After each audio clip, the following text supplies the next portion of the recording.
I really just wanted to share this date with you because, when as I often say here on the show, you look at things in history, and you kind of think, wow, when did that happen? What happened? All that sort of stuff.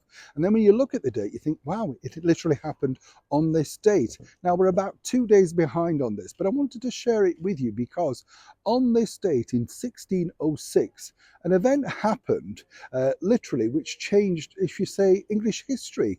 But it's known around the world because every year, many people know around the world, every year over here on November the 5th, we have what we call bonfire night. It's normally the thing that you look forward to when you're a little kid at school because after bonfire night, it's Christmas and that means presents and Santa Claus and Father Christmas. Do you know what I mean?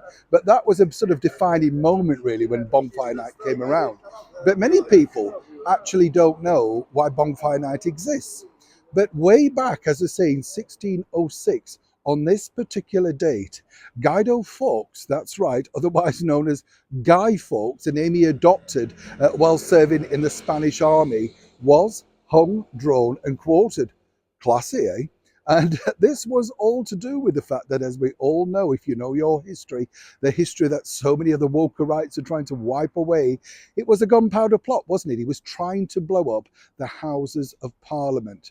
And when you think about it, if you do have a chance to look at that particular story, it was an intricate plot, and given the time and the things that they had to work with, rather clever, people might say.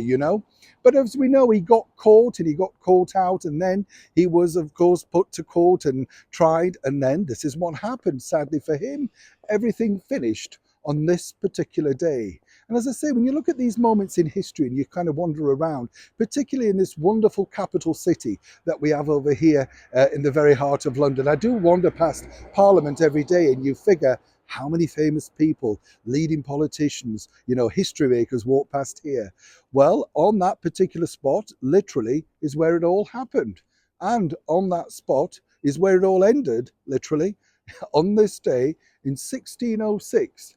So if you want to sort of scratch your grey matter and have a look into a story that has truly fascinated English people for decades, so much so that we still celebrate this particular night every November the 5th, why not? Neil Sean in the very heart of London.